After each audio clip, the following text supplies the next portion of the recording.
coordinates of x and y, Okay. right? So what Shall is we start then, the slope Dr. according to the Mujana? formula? It will be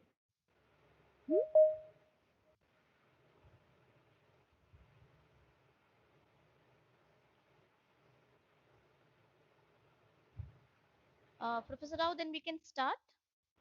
Or do you want to wait for 5 minutes more before Okay, we commencing? can wait. We can wait, sir. I thought we should start on time.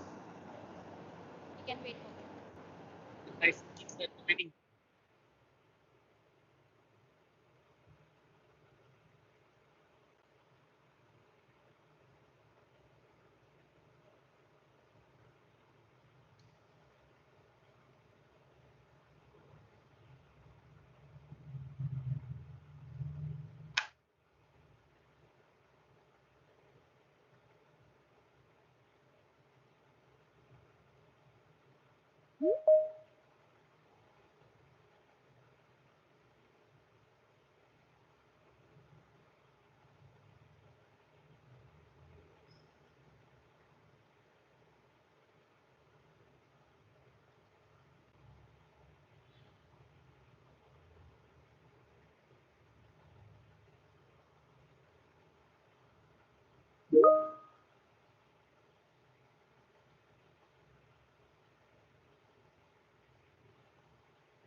Good afternoon, everyone.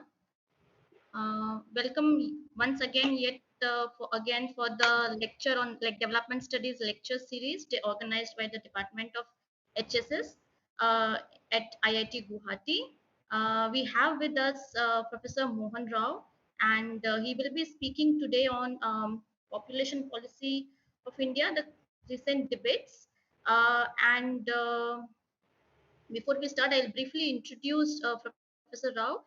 It's an honor to introduce my own supervisor and my teacher who has shaped my life as an academic scholar.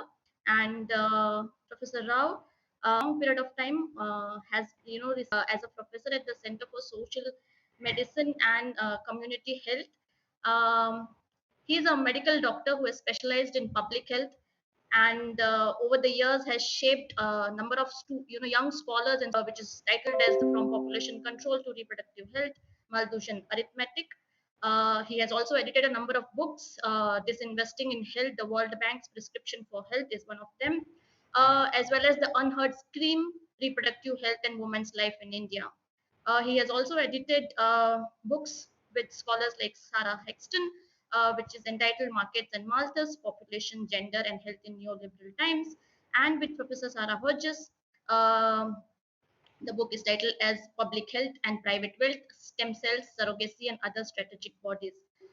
His latest work is an edited volume titled The Lineaments of Population Policy in India, Women and Family Planning, published by Routledge in 2018.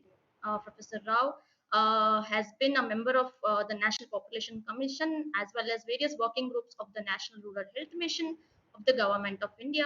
He has also worked on the committee established by the National Human Rights Commission to examine the implications of two-child norm of population policies. He has been actively associated with the Center for Development Studies, Center for Women's Development Studies, sorry, as well as an active member of the Jan Swastha Abhiyan People's Health Movement. And presently, Professor Rao is an independent researcher based in Bangalore. So, Professor Rao, thank you for agreeing to give this lecture. And Thank you for thanks. inviting me. Yeah, and you can take around 40 minutes, and then we will have question answers with our students and guests who have joined us. Thank you. Vasundhara, can you just upload the slides? Yeah, yeah, Yeah, you Before have. just before the slides are uploaded, I'd sure. like to get some general idea from the people who are listening.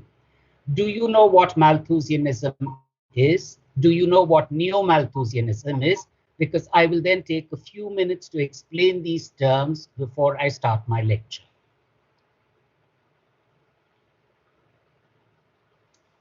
Can somebody in the audience say, reply to my question? Do you know what these are? Do you want me to say a few words about them? Daksha? Professor Rao, Yeah. Yes. can you please explain those terms because I'm not aware of those terms? Okay, I will do that. Reverend Thomas Malthus was an English priest and a political economist who wrote his most famous book, A Principle of Population, in 1798. Uh, at the time he wrote the book, average life expectancy in England and Wales was up in the 30s, and death rates had just begun to decline and population was increasing. Now, Thomas Malthus was not writing strictly, he was not a demographer. He was not writing strictly on the issue of population at all. But to him, the issue of population was a way to combat ideas that, that led to the French Revolution. Ideas of liberty, ideas of equality, ideas of fraternity, ideas of improvement in the human race, the fact that human poverty in society is caused by human institutions and by it he liked. So he used the theory of population to argue that do anything about trying to remove hunger and poverty in the country. So his most famous statement was that population increases in geometric ratio, whereas food increases in arithmetic ratio. And that there is therefore always the constraint of food on population growth. Now, as I said, this was a book written in 1798 in response to the French Revolution and the ideas governing those events there. He was a voice for status quo, and it was enormously influential in Britain at that time and guided the passage of the Poor Laws in Britain in 1834. Those of you who've read Charles Dickens would know about the poorhouses that were created there. They were made as unattractive as possible. People there were forced to work at subsistence or less than subsistence wages to dissuade people, poor people, homeless people, hungry people from entering welfare. Now, over the 19th century, Malthus got discredited because over this period, the population of England, UK actually, increased by a factor of 5, right? Over the same period in the 19th century, England's wealth increased by a factor of 15. So in other words, what it showed you was that population growth and wealth creation went together simultaneously in England, unlike what had been predicted by Malthus. Over the same period, what you see in India was that population was either stagnant or declined, whereas poverty levels increased enormously. So here again, you see that Malthusian predictions have not come true. Okay, so the idea that population growth is necessarily bad is his idea, and that was disproven in the 19th century demographic experience of both England and Wales and the Indian case. So that is what is Malthusianism. Late in the 19th century, Malthusian ideas had been discredited, as I said to you. Malthusian ideas were resurrected in a new form called Neo-Malthusianism. It is, in terms of methods and philosophies, not different from Malthusianism at all. But where Malthus was concerned about poverty in England, in his own country, Neo-Malthusians are looking across the seas at poverty in third world countries. And they think colonized countries are poor because of population growth. So the whole role of colonialism is missing in Neo-Malthusian explanations. All right? And it is this Neo-Malthusianism which guides population policy in country after country after country. The idea that there is resource depletion because of population growth, the idea that there is social unrest because of population growth, the idea that there is environmental distress is that there is population growth. Now, one difference between Malthusianism and Neo-Malthusianism, as I said, is that Malthusians were concerned about poverty in their own countries. Neo-Malthusianisms are looking across the globe at poverty and population growth in developing nations, the colonized nations. The second difference is that in Malthus's time, you did not have contraception, whereas Neo-Malthusians come equipped with contraceptives. And more contraceptives are being generated, sometimes forced on people because of this belief, Neo-Malthusian belief. Is that clear to you? Yeah? This is the problem with this kind of a meeting, because I can't see you, I can't hear you. Yes, sir. Yes, sir. Okay, I just have a few slides to show you what are the problems with Neo-Malthusian thinking. Can we have slide number 1, please?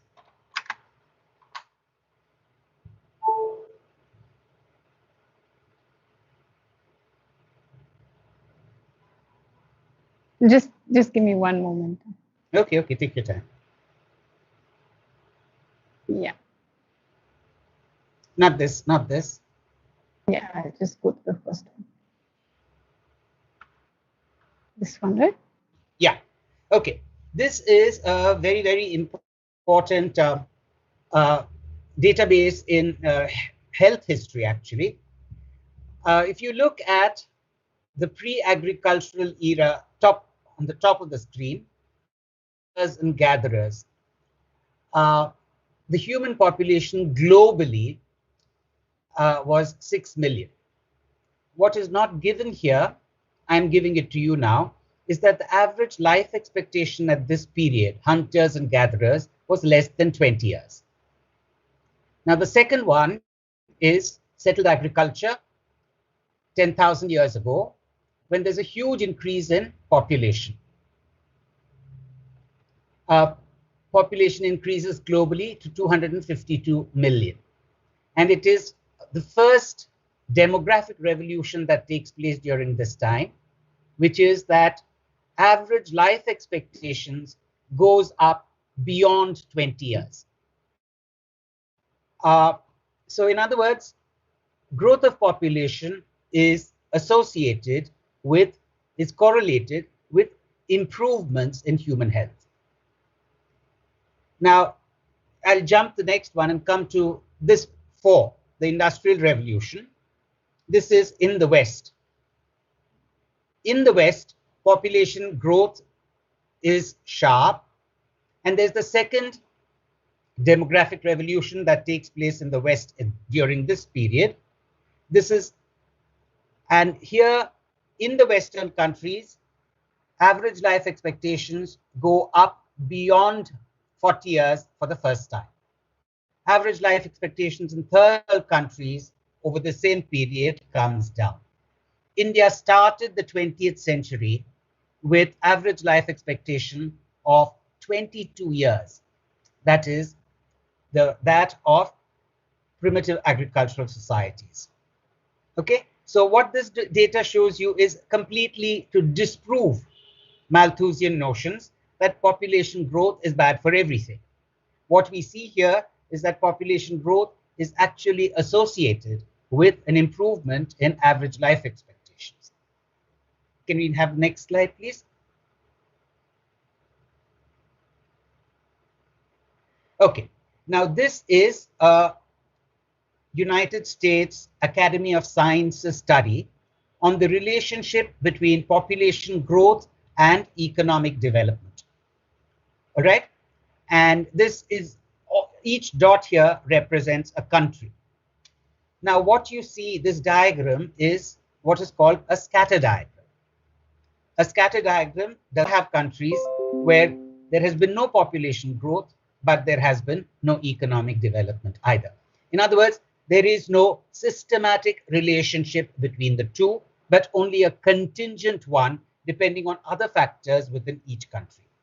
So the issue that I'm raising is to use the index of population itself is incorrect, because what we should be looking at, the next slide please. This we don't need. Yeah, what we should be looking at is in fact this, and we should go towards the concept, we should try and understand this concept of effective population. Effective population means population multiplied by consumption. Now, this is old data. If you look at current data, global distribution of income is even more skewed than you see in this. Okay, so the richest 20% in this consume about 83% of the total world income. The poorest 20% consume 1.4% of global resources. Okay, so no amount of population control among this poorest 20% is going to release any resources for economic development. So what we should talk about, if we are concerned about issues of resource depletion, climate change, environmental depletion, is consumption. Who is actually consuming global resources? And that is what you get when you look at effective population. If you look at effective population, then the whole thing turns upside down. Countries like America, UK, the rich countries of the world are doing so much more damage. And it's simply not comparable, the kind of damage they're doing to the environment and in causing climate change. Poorer countries of sub-Saharan Africa, Asia, etc., contribute very, very little to that, although population growth is wrongly blamed for overconsumption of resources. Okay, I will now start with my talk. Is all this clear to you? Is this clear? Yes, sir. Yes, sir. Okay, just give me half a minute. Professor Rao, should I take away the slides then? Yes, please. Okay.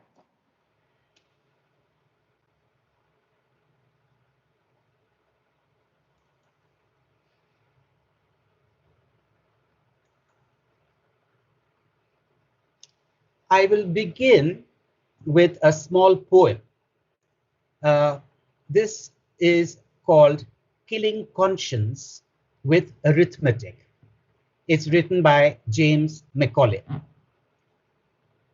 It goes, could men but come awake, enchantments keep, their noblest faculties held fast in sleep, and frightful dreams and real fears, alas, before their soggy, haunted vision pass, not least the Reverend Thomas Malthus, with his trick of killing conscience with arithmetic. So my talk today is about how population policies kill conscience with arithmetic. Okay, recently we've had a lot of discussion around the two-child norm being proposed by Uttar Pradesh and Assam. In July 2021, Uttar Pradesh announced a population policy, the draft of the Uttar Pradesh Population Control, Stabilization and Welfare Bill 2021. While the contents of the bill are contentious, so is the timing of its tabling in the legislature. In terms of substantive population planning, the draft document is not only detrimental to long-term demographic transition, it also has serious repercussions for welfare. Uttar Pradesh was then followed by Assam. Both of them carry a string of incentives and disincentives and advocate a two-child norm. What proponents of the two-child norm or disincentives to achieve this norm do not acknowledge is that there is a substantial demographic transition underway in this country. Replacement level or close to replacement level fertility has been reached in Kerala, Tamil Nadu, Karnataka, Goa, Andhra Pradesh, Telangana, all of South India, Himachal Pradesh, Delhi, and Punjab. It is true that the total fertility rate is high in Uttar Pradesh, Bihar, Madhya Pradesh, and Rajasthan.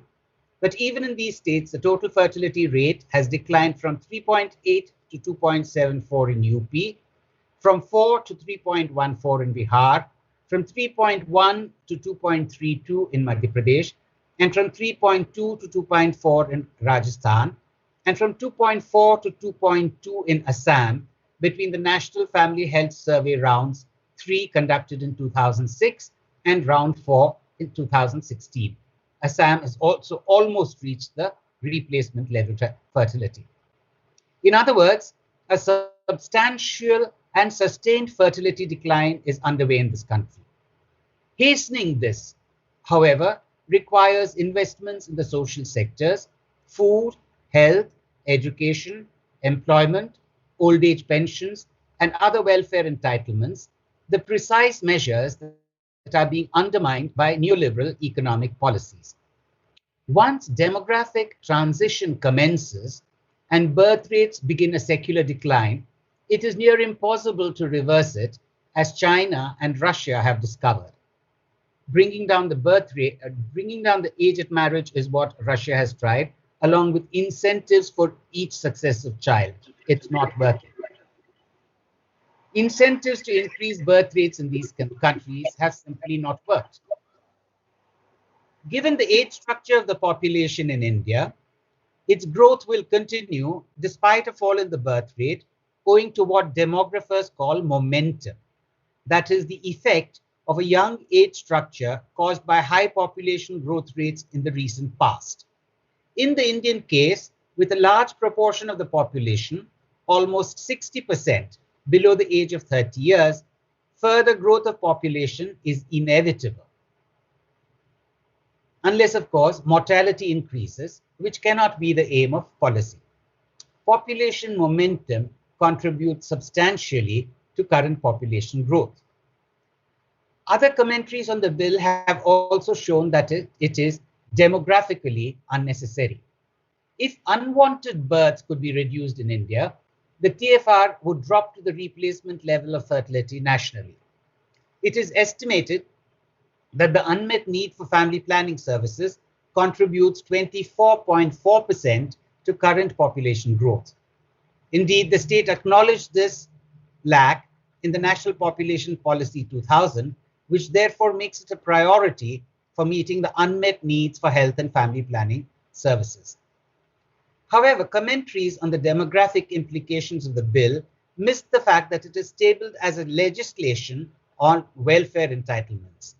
This bill is perhaps the first time that population control is being procedurally administered as a mode of dispensing with employment, housing, and education. The discussion on reducing birth rates has historically had linkages with national economy, but the links were not so explicit. The political repercussions of this populationist turn to welfare has significant implications. Health governance in India has perennially had Neo-Malthusian influences right from the early 20th century. The fear that countries will somehow run out of food or space to live in if birth rates do not go down has meant that states have doubled down on women of historically marginalized communities and their reproductive capacities.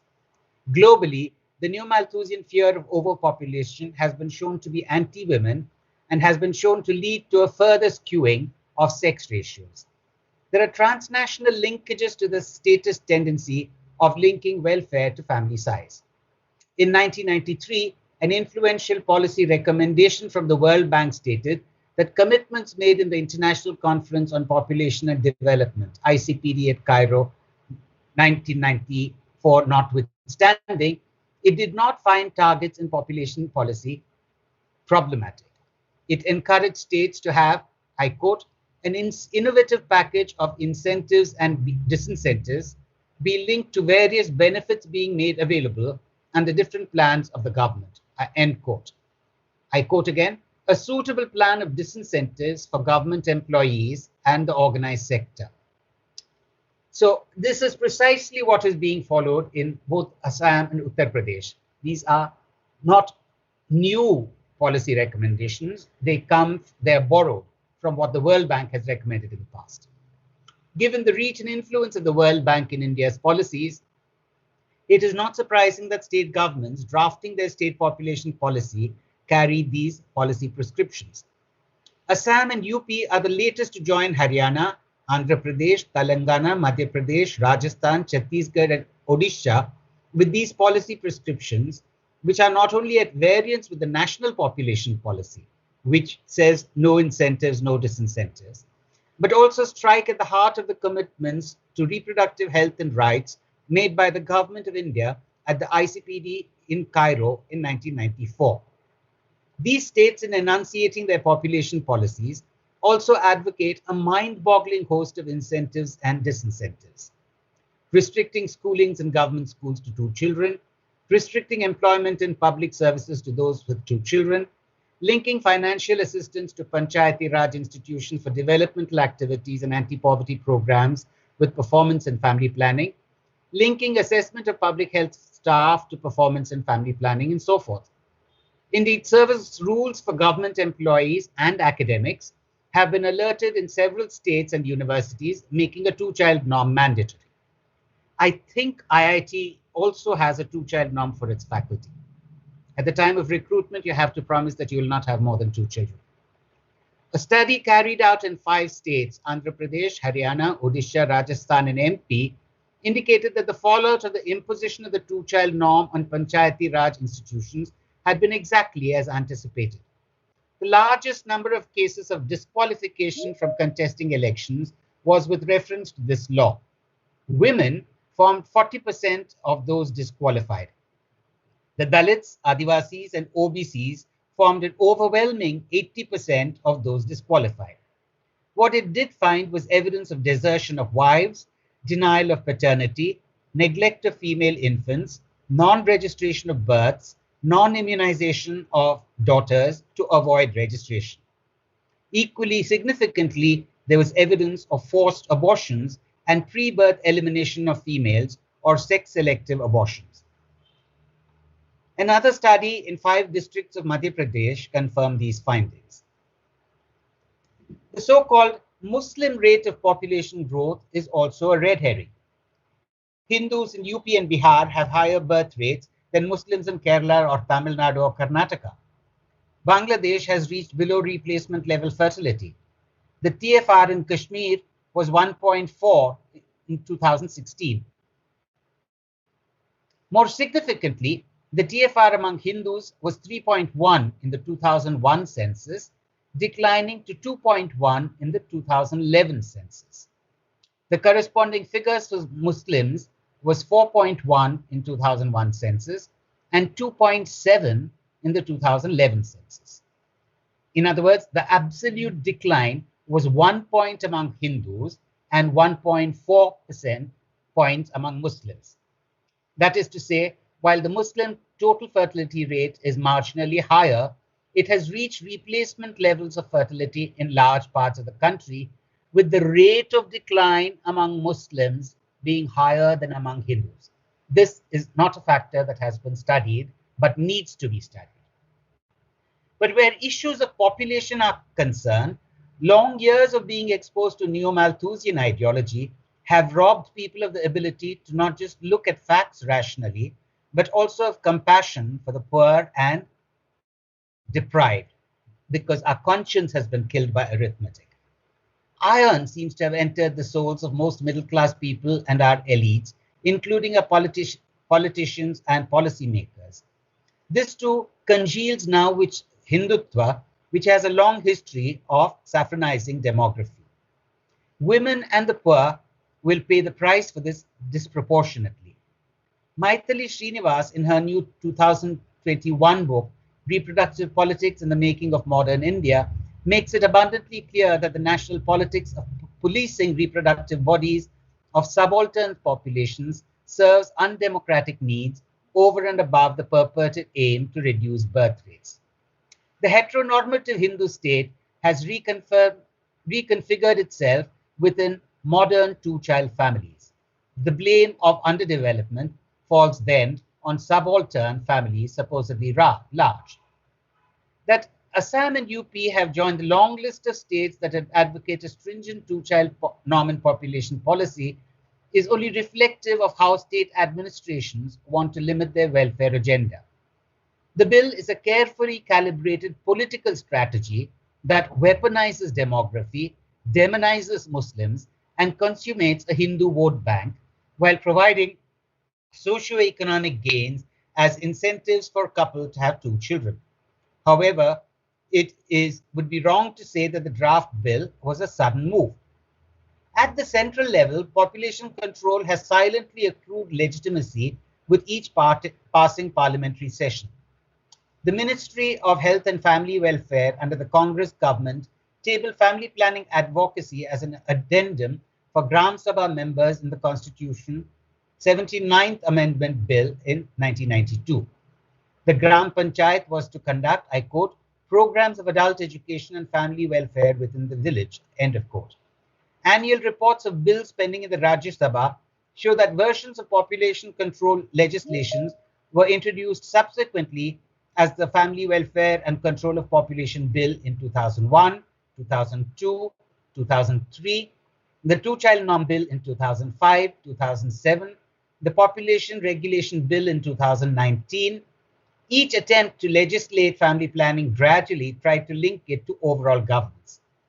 For instance, the version in April 2003 planned to restrict persons with more than two children from contesting all elections, not just in the Panchayati Raj institutions. The then Health Minister, Sushma Swaraj, while speaking in the Lok Sabha, announced that should there be consensus on the bill, the government was prepared to introduce it in the ongoing session of Parliament. Fortunately, elections intervened. In the years of the United Progressive Alliance government, the National Population Commission met occasionally, and when I brought up the two-child norm and its deleterious effects, both Prime Minister Manmohan Singh and Sonia Gandhi were in agreement against a two-child norm. The Prime Minister said, I quote, as a liberal, I am opposed to punitive policies. But Mr. Sharad Pawar responded with, I quote, sir, this is a state subject. Let the centre not dictate on this. As a matter of fact, health is a state subject and family planning is a central subject. The judiciary has left us with mixed signals as to how it feels about the two-child norm. On 30th July 2003, in an extremely ill-thought-out judgment, a three-judge bench of the Supreme Court upheld the Haryana government law prohibiting a person from contesting or holding the post of a panch or a sarpanch in the Panchayati Raj institutions of the state if they had more than 2 children. The bench observed, I quote,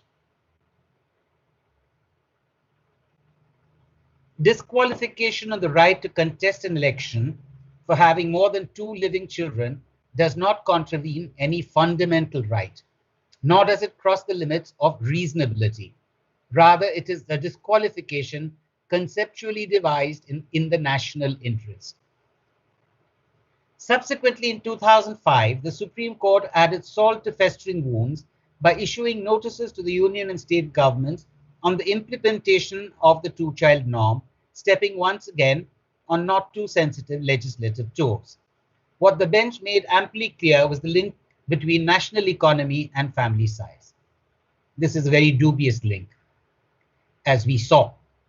In 2020, the court had questioned the centre's intention in forcing family planning, while in 2021, it not only allowed a public interest litigation to be filed for population control, but requested the Ministry of Health and Family Welfare to be party to it. In view of these developments, health and women's groups approached the National Human Rights Commission in 2002 with a memorandum that the two-child norm was discriminatory, anti-democratic, and violation of commitments made by the Government of India in several international covenants. The NHRC was then headed by Justice J.S. Verma, issued orders to the concerned state governments, and at a national colloquium on 9th and 10th of January 2003, attended by representatives of these state governments, a declaration was issued. This NHRC declaration notes, I quote, notes with concern that population policies framed by some state governments reflect in certain respects a coercive approach through use of incentives and disincentives, which in some cases are violative of human rights.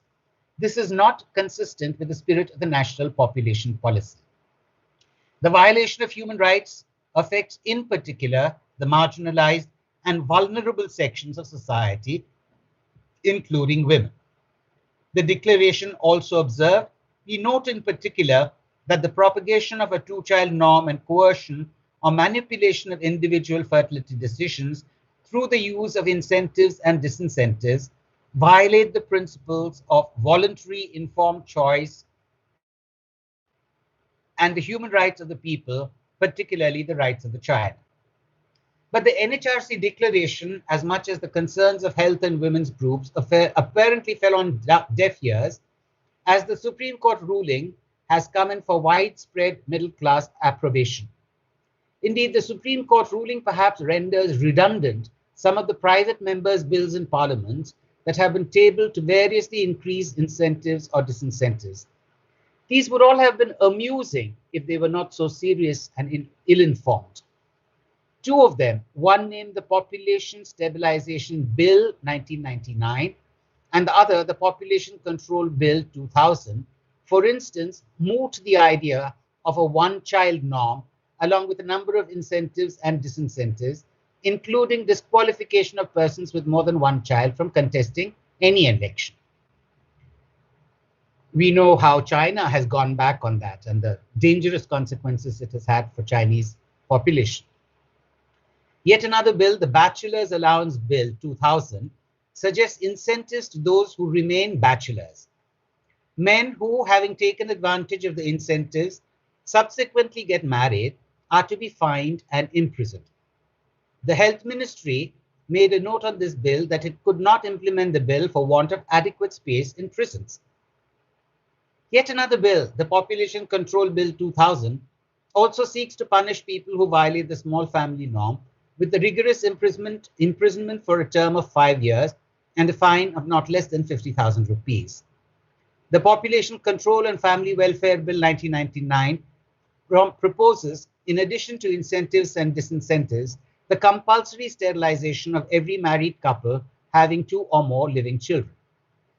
These efforts at prescribing a two-child norm seem to be found in unlikely quarters.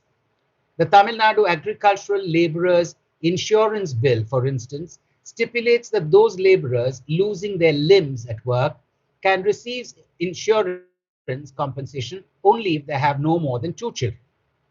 The Maharashtra government, the most punitive state in population policy for a long time, that Dr. Daksha Parmar has studied so excellently, passed a law for differential irrigation fees. Farmers with more than two children would be required to pay more for irrigation facilities. More creatively, the UP government announced a scheme whereby applicants for gun licenses had to produce certificates that they had motivated 5 cases for sterilization.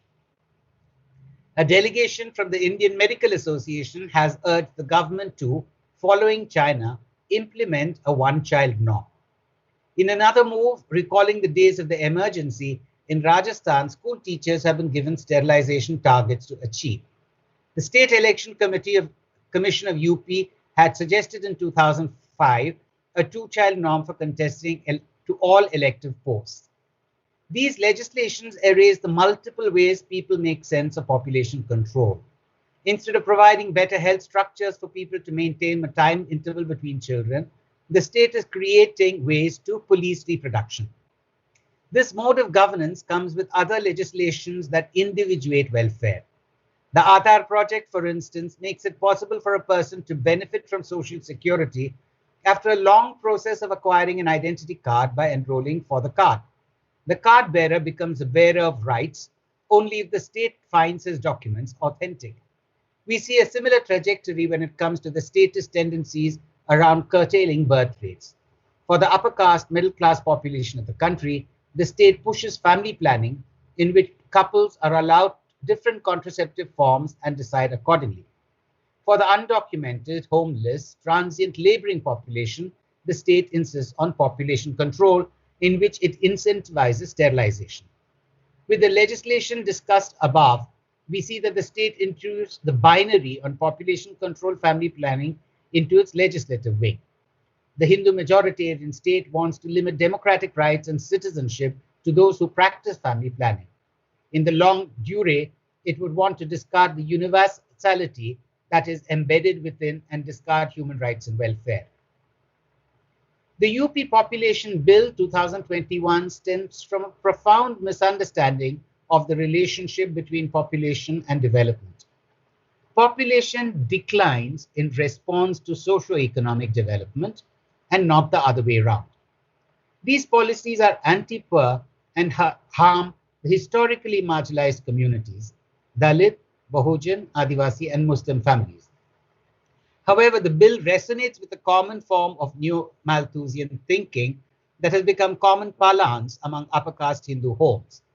For the middle class in India, population control has long been accepted as a solution to poverty and not state-developed welfare programs. This bill will therefore be very popular for the educated, middle-aged, upper caste patrilineal family members who have accessed the benefits of a majoritarian state by sheer historical coincidence. We suspect that the bill will resonate with the demographic cluster that has the largest vote base for the Bharatiya Janata Party. The problem with these punitive approaches is both fundamental and pragmatic.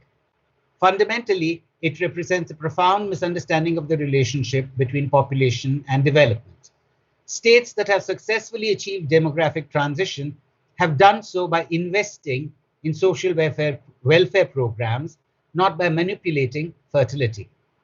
In other words, population is the dependent variable, not the other way around. Pragmatically, as we saw, they're also demographically unnecessary and indeed counterproductive. They're also morally compromised since they violate the principles of natural justice, creating two sets of citizenship rights on the basis of fertility. Indeed, such policies represent going back to the days before universal suffrage, when property rights decided citizenship claims. That the intent of these policies is to further demonize Muslims is beyond doubt. These policies weaponize demography and accuse the community of waging demographic war to take over India.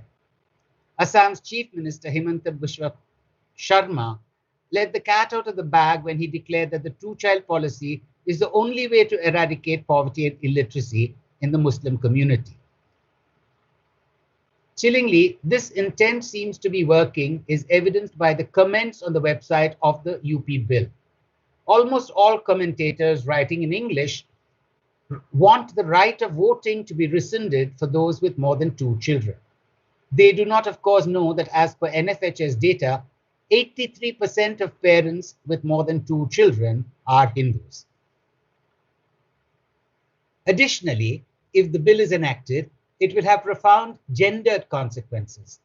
What has yet to be adequately studied is how the COVID-19 pandemic has increased the stark inequality of access to reproductive health services, including abortion services, which are already inadequate.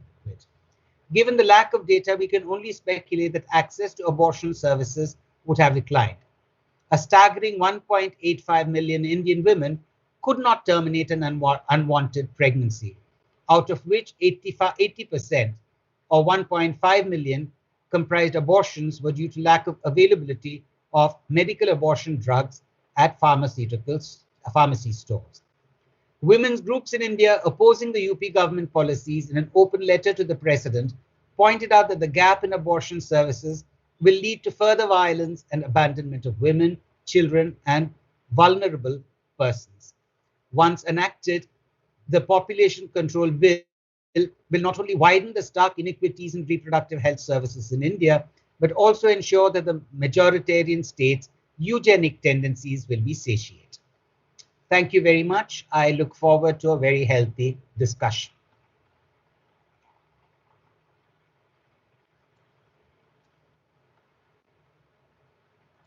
Okay. Thank you, Professor Rao. Thank you for covering such a broad, giving us the historical as well as the contemporary context of population policies and its implication. I now open the floor for discussion. Before we have questions, I would request the speakers to introduce yourself and then ask the question. Yeah, the floor is now open for question answers. You can raise your hands on in the Teams platform. Vasundhara, I am not able to access the YouTube live. So if you can, if there are any questions there, you can please let me know. Yeah, I'll let you know. I'm following.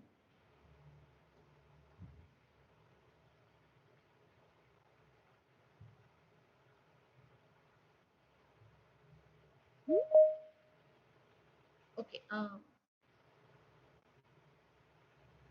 Stunned silence. So till the time the participants think of some questions, that I had a question in my mind. I really wanted you to discuss a little bit on the whole concept of reproductive justice and how that idea needs to be, it's so very much important in our context of our, in the context of India when we see that the population policies particularly are so coercive on historically deprived and marginalized communities. So can you just give very briefly, if you can discuss I like, yeah, that's an interesting point you've raised.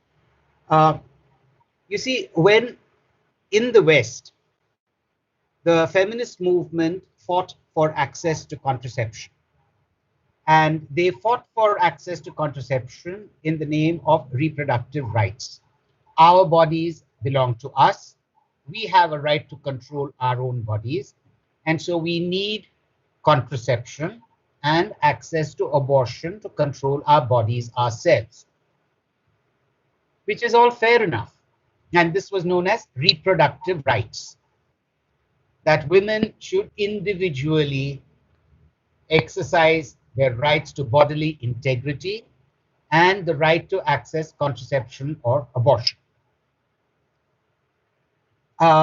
This was severely critiqued by women of color in the United States. Black women, Hispanic women pointed out that the reproductive rights of white women, bourgeois women, had been won on the backs of the reproductive wrongs done on black populations. That a substantial population of blacks had been sterilized without their consent, that the pill, which was made safe for white women, was tested and tried on the bodies of black women, and that black women were increasingly being subjected to harmful and long-acting contraceptive pills. So they said reproductive choice cannot be exercised without social, economic, and politically enabling conditions. So they said they would fight, they rejected the idea of reproductive rights for the concept of reproductive justice, where reproductive rights comes along with social, economic, and politically enabling conditions. This is particularly significant in Indian context today because in India, the Dalit women are in a position exactly similar to the black women in America. They are in no position to exercise their rights. So, what they require is access to food, access to employment, safety of their children's life, access to education for their children. It's only in this context, security in old age. Now, without all these, to say that we'll give you, sterilize you, or put a contraceptive in you is a travesty of rights. What we should fight for is reproductive justice in the country and not reproductive rights. Okay. Thank you, sir. Anyone else in the audience have questions? You can also type your questions in the chat box. That's why I think there's a question from Bikas. Okay.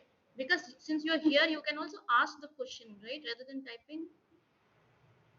Because, I'd like to see them. Do yeah, they because, Ma'am, actually, I have an internet issue at home, so I have okay, typed. okay. But you can speak, right? Rather than just typing here. Yeah. Hello, Yeah. sir. I am Vikas, PhD student at the HSS department. Thank you for your fascinating presentation. I wanted to, if you can please comment on how this recent population policy recommendation of different states can translate into the lives of Dalits and other marginalized groups. As we are talking about uh, the demographic transition theory of different states at different level, and also what are the responses of Dalit groups and other marginalized people's forums on this recent policy debate and policy recommendation at different states. Thank you, sir. I told you what the implications of this are. It will further marginalize, lead to the further marginalization of marginal communities, Dalit, Bahujans, Muslims, etc., by cutting what little access they have to welfare programs. So, access to government schools, access to midday meals, and so on. Uh, I am not particularly aware of Dalit groups or other such groups coming out in opposition to it. I know a long time back there were some Dalit groups which opposed it, but recently I have not seen anything.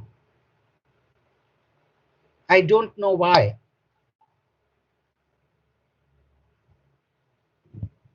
Okay. Thank you, sir. Okay, I sir. had seen the hands raised by Kritika. Kritika De, are you here? Yes, ma'am. Yeah. Can you introduce yourself? Can I see you, Yes. Kritika? Actually, Yes. sorry, sir. Hello. Yeah. Yeah. Yeah. Speak. Speak. You're Sir, audible. actually, sorry, sir. Sorry, sir. Actually, I belong to UP and the weather condition here is very poor. So, even I have stopped the video calling from your end as well. I won't be able to show my face. Okay, Very okay. sorry for that. That's okay. I'm from, ma'am, I'm from the Department of Sociology and I'm a student of sociology and I'm studying in Central University of Haryana. And my question to Professor is that how we should deal, the government should deal the conflict between the human reproductive rights and human reproductive rights and And productive rights and the this policies. uh, my Rights and the economic policies. uh, You see, the economic policies are what are called neoliberal policies are eroding employment in this country, are increasing levels of unemployment, increasing levels of poverty, increasing levels of lack of access to food, and they're also cutting back budgets in health and education. So, on the one hand, you're taking away whatever enabling conditions are necessary for people to access reproductive rights and services. So, I think it's a double attack on the poor people in terms of livelihoods, income, food, etc. And then on top of that, you're imposing these coercive population policies on them.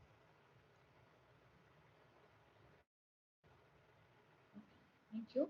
Sir, and Navnath? one more thing, sir. Okay, okay. Yes, Kritika. Yeah. One more thing, sir. In the context of India, there are many state policies are being coming up related to two-child policy or the contraception policies, and how it would help in the economic growth. Just for an example, like China was hugely populated country, but at the same time, it is advanced and it is very developed.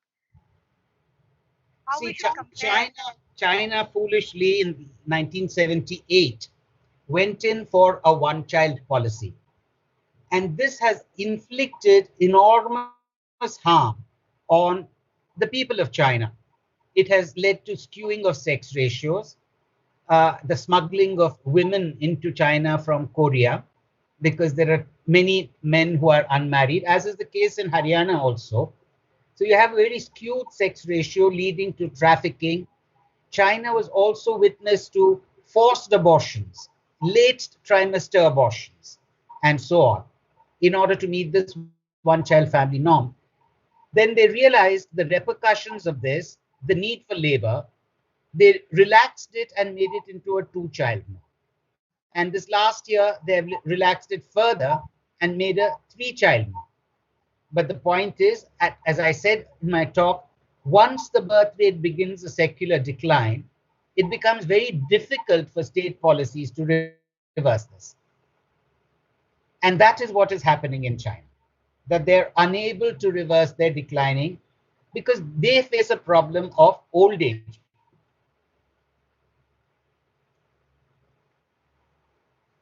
Okay, thank you. Navnath?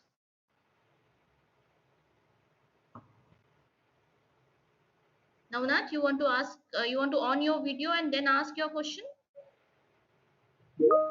All of them seem to be Ma'am, yes, having sir. problems. I'm facing some network issue. And I am Navnath, PhD student in Department of Medical Social Science.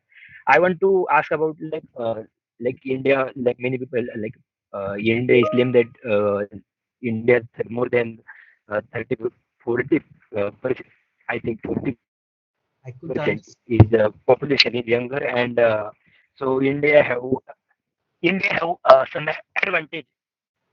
But like in case of global, when you think about Japan and China, like many people also think that India will become old before becoming rich.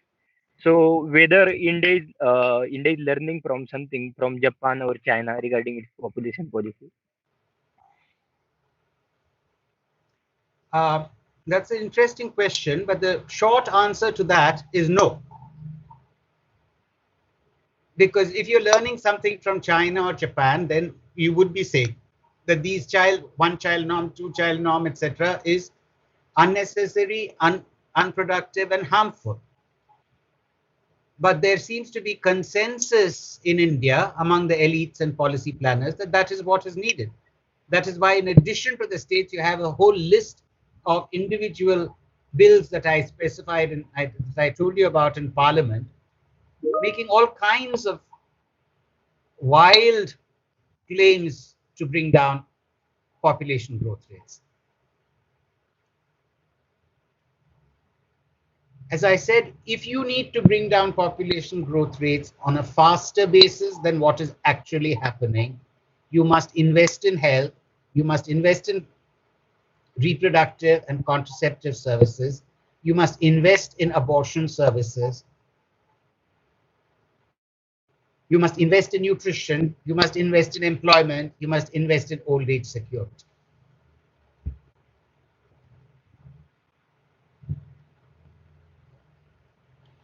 Okay, thank you, Professor Rao. There are some questions in the chat box, so I will read some of them. There is one question by Mrinamoy Bhattacharjee. So he writes, "Thank you, sir, for the informative talk. I'm a PhD scholar in the Triple E department of IITG. Population will in time automatically stabilize in any country, presumably with development.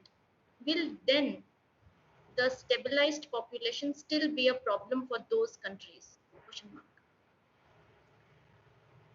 See, as I said to you, population by itself, I showed you that scatter diagram. Population is contingent upon other factors. If you create conditions for the population to be employed, to be healthy, then your population is an asset. If you do not create those conditions, then you're always going to be faced with a population problem. Its population problem is a problem of policy. It is not a problem of numbers. Okay, there's another question by Smriti Rekha. Smriti Rekha is a doctoral scholar in the Department of HSS. So she doesn't have access to mic and the camera in her desktop. So she wants to know your opinion about the Texas abortion law in the recent past with regard to the black woman, where there is this narration of economically inaccess, where there is this where there is this narration of economically inaccessible to medical support in coming days compared to white people. I think the Texas law is a horrible law. And I think it is not even based on science. It is based on, I don't know what. I don't think religion tells you that the fetus is alive. The 6-week heartbeat law has been passed largely in a house of Republican men. So it makes abortion almost impossible for women because by 6 weeks you don't know, most cases, whether you're pregnant or not. What they're saying is that by 6 weeks the heart starts beating, but the fetus is not alive there. A heartbeat does not mean that the fetus is alive. The fetus comes to life most likely in the 22nd week or the 24th week, which is why most abortion legislations across the world allow abortions to take place up to the 24th week. Okay? So this is crazy, and it's not just, they're not just saying no abortions after 6 weeks. What is worse, they are legislating vigilantism. In India, you have these cow vigilantes who go around killing people for supposedly holding beef in their fridge or stopping lorries and checking to see if who's driving them, and they're getting away with vigilantism. But at least in India, that is not state-sponsored legislated vigilantism. In Texas, it is. The same law which forbids abortion beyond 6 weeks offers incentives of $10,000 to a vigilante who exposes a woman either crossing the state to go and have an abortion, crossing the borders of the state to go have an abortion, somebody who accompanies her to get the abortion done. Perhaps she takes an Uber, the Uber driver will also be penalized. This is state legislated vigilantism, and it is really sad that the Supreme Court has not reversed this.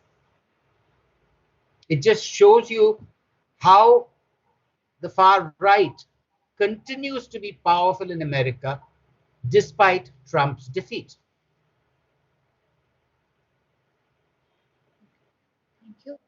Uh, there is another question by Shiv Kumar. Shiv Kumar, can you introduce yourself before I read out your question?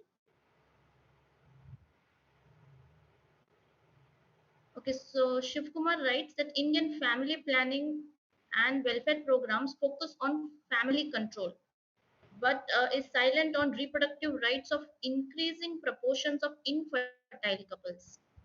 How this will affect the population control and family welfare?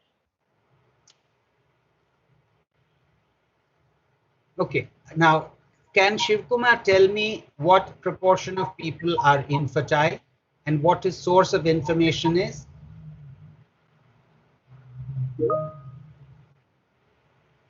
Shiv Kumar, are Shivkumar, you? let me tell you, yes, infertility may be a problem, but it is not as big a problem in India yet as it is being made out to be. It is being made out to be a big problem by people who have an interest in it. That is the reproductive tourism and industry, which relies on IVF and surrogacy and so on to make money.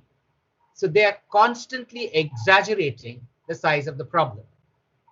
Initially, a couple was considered infertile if after 3 years of unprotected intercourse, they still did not conceive. Now they have reduced it to 1 year, tripling therefore the size of the infertile population. So we must be cautious in accepting such opinions because they come from people who have an interest in making money out of infertility. Did you get my point, Shiv Kumar?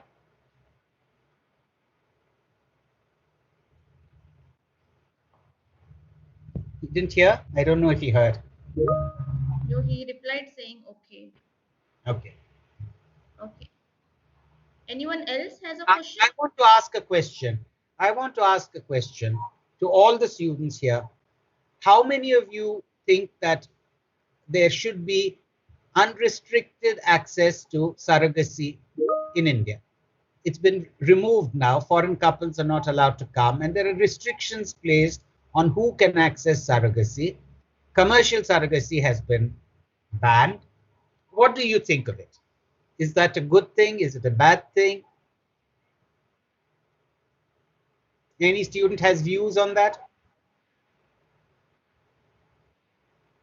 Does a woman have a right to rent her womb?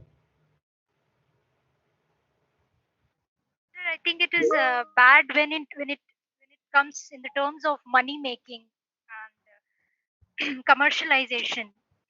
Like you are making money and you using a wrong use of surrogacy. And although at the same time, we should see that who are the actual beneficiaries of this policy.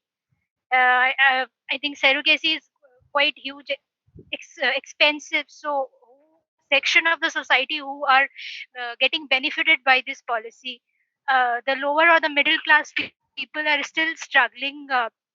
Would be still struggling and won't be get benefited through these surrogacies. And we have seen this surrogacy only helps to the upper class of the society. Many these the public public those who people who are in the public eyes, they are only getting the benefit of this thing, surrogacy. Should there be a feminist viewpoint on surrogacy? You see, you can say as a feminist, you have the right over your body. So you you can say you can sell sex, call it sex work, and why not call this also work? And that it's work, it's reproductive labor that you're performing, and you're getting paid like any labor gets paid. Yes, I would just like to say something. Like, first of all, thank you Archita, for the talk. you can introduce yourself. Yes, sir. I'm Archita. I'm from the Department of HSS. I'm a master's student here. First of all, thank you for the talk and like the very pertinent question that you bring up. I do feel that what you said, like, it is at the end of the day reproductive work, and I do feel that women should have the right to like if that is something that they wish to pursue as as work, I think that's great. I think in the case of India, as like Kritika sort of like mentioned, in the sense that there is a sort of like a class divide in it. So I feel like this is a sector that can be say regulated, but I don't think that it's something that should be say banned or completely discouraged or thought of to be like moralistically wrong. So yes, I completely agree with what you said about it being reproductive work. But the black feminists call it reproductive slavery because they have been used to it. For hundreds of years, they had no choice. They had to bear labor. They had to create more slaves.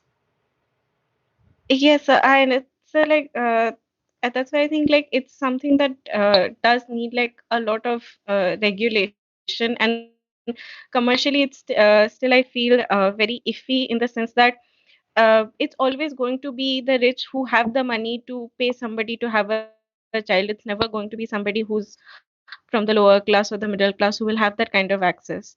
So, like, I of course don't know the answers, but I do feel that it's not necessarily something wrong if certain things can be regulated in it.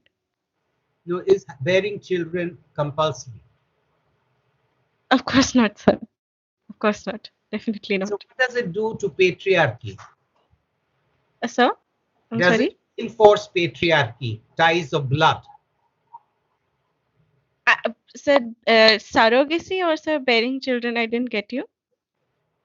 I said to these ideas that everybody should have a child and it should be your own child, your own blood, your own caste. What does it do to patriarchy? Sir, hello. This is Bika. Yes, sir. Sir, hello. Yes, I This is completely agree. Vikas. So, because if I could just finish my sentence, if Yes, that's yes, okay. Yes.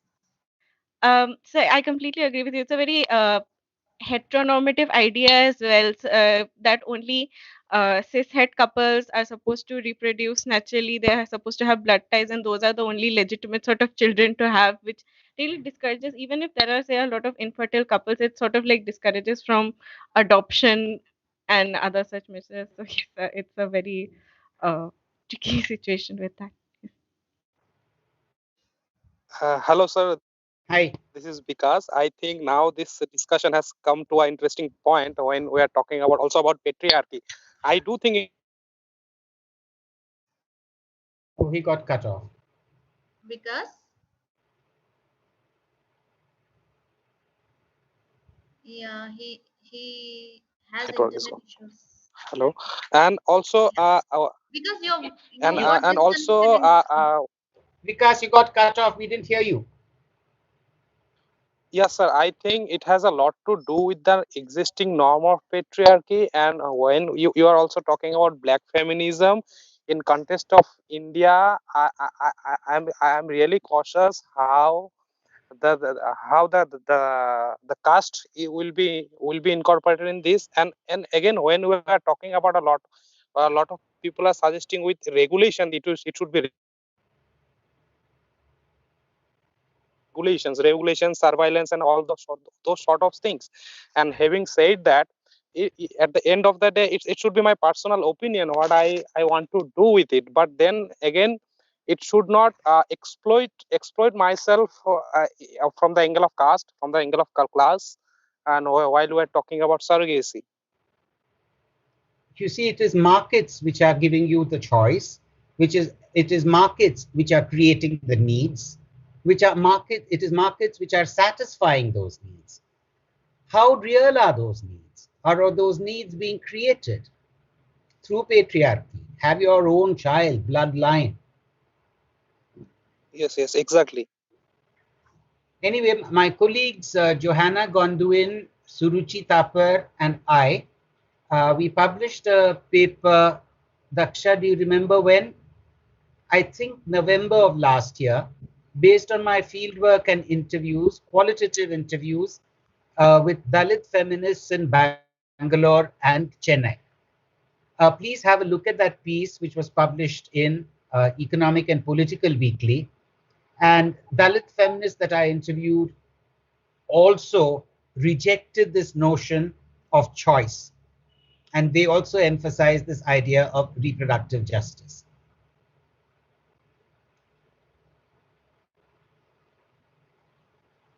I can email you the link to the article, or that I can give it to you. Yeah, I'll share with you Yes, sir, through please. details. Yeah, thank you. Sir, Vasundhara, are there any questions on YouTube Live or any chats there? No, no, nothing there. Okay. Sir, I just wanted to meaning this raise one point here that when we talk about family planning, there's the entire focus is on women, right? We hardly talk about male participation in family planning in Indian context. So, in recent years, there are some writings on say involvement of male, but hardly when we talk about say policies, all the policies are directed on say uh, like the entire burden of planning the families is particularly on women. That is because of the nature, not just of patriarchy, but specifically of the contraceptive research and development industry. Hardly any work is going down on developing barrier methods of contraception. And so, because more and more invasive contraceptives are being, so which invade into the body, so long acting injections, implants, etc., etc., and these can be tried out on the bodies of women, but there's nothing that you're doing on other kinds of contraceptive research which could be used by men. So as of now, you only have the condom and nothing else, and no research is going into that. The Okay. research is only going into provider controlled invasive methods of contraception. So the doctor will control the woman's body. Yeah. And the whole introduction of injectables, which has been introduced in India's family planning law. Yeah. Yeah. Okay. Any other questions by any of the participants? If not, then I will take this opportunity to thank Professor Rao for agreeing to deliver this talk and for giving us a very critical overview of understanding the population question. I hope most of you have learned a lot from this lecture. So thank you, Professor Rao, for this wonderful Thanks lecture. to all of you. Thanks to all of you. I wish I could have seen you. And I wish this could have been real. We I will invite you, sir. We should meet once the situation is little normal. thank you very Uh, much. yeah, and I take this opportunity to thank all the participants here, both my colleagues, faculty colleagues, and the students. And big thank you to Rubul, who is organizing this, technical events since the past 2 years or so now, and Vikas for making the poster. So thank you everyone, and thank you Vasundhara for all your coordination and help with uploading the PPTs. Yeah. My Thank you, thanks to sir. you. Thank you. Bye bye. Thank you, and bye. Bye. Thank you.